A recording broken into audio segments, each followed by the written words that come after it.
الحمد لله رب العالمين ولا عدوان إلا على الظالمين وأشهد أن لا إله إلا الله وحده لا شريك له وأشهد أن محمدا عبده ورسوله أما بعد قال الله تبارك وتعالى في القرآن المجيد أعوذ بالله من الشيطان الرجيم إن تقرضوا الله قرضا حسنا يضاعفه لكم ويغفر لكم والله شكور حليم۔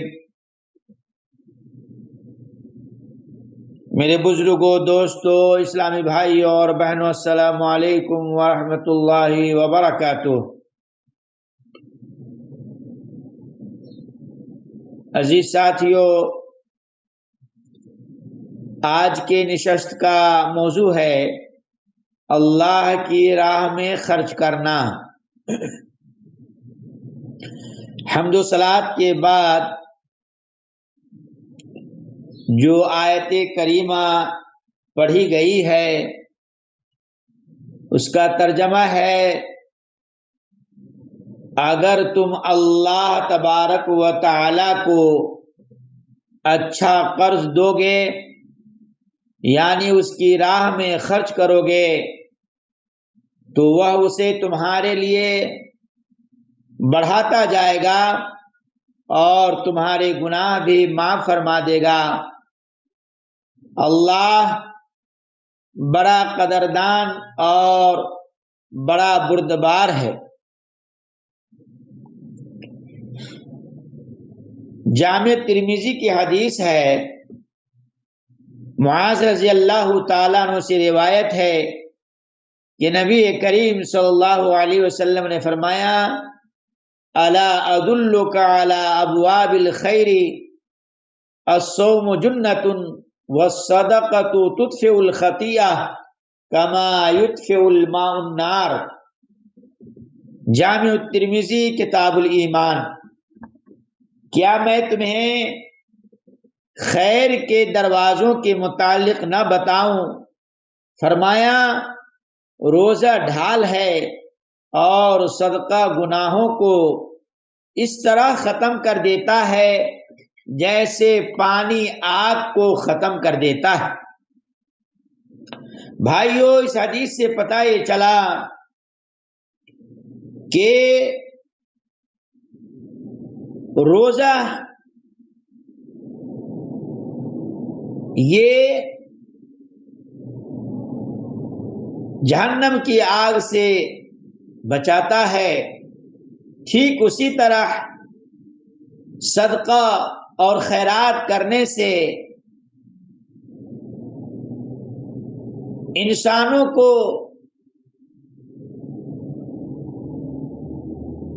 بیماری اور اچانک آنے والی مصیبت بچا لیتی ہے۔ جہنم کے آگ سے بھی وہ دور رہتا ہے۔ مسند ابو یعلا، طبرانی، ابن کثیر، ابن جریر اور ابن ابی حاتم نے اپنی اپنی تفاسیر میں نقل کیا ہے کہ جب یہ آیت من ذا الذی یقرض اللہ قرضا حسنا فیضاعفہ لہ نازل ہوئی تو ابو دحدح انصاری فرماتے ہیں کہ اللہ کے رسول صلی اللہ علیہ وسلم، بے شک اللہ ہم سے قرض کا ارادہ رکھتا ہے۔ تو آپ صلی اللہ علیہ وسلم نے فرمایا، ہاں۔ تو ابو دحدح کہتے ہیں کہ اللہ کے رسول اپنا ہاتھ آگے کریں۔ آپ صلی اللہ علیہ وسلم نے ہاتھ آگے کیا تو ابو دحدح نے ہاتھ پکڑ لیا اور کہا، اے اللہ کے رسول صلی اللہ علیہ وسلم، میں نے اپنا یہ باغ اللہ کو قرض دے دیا ہے۔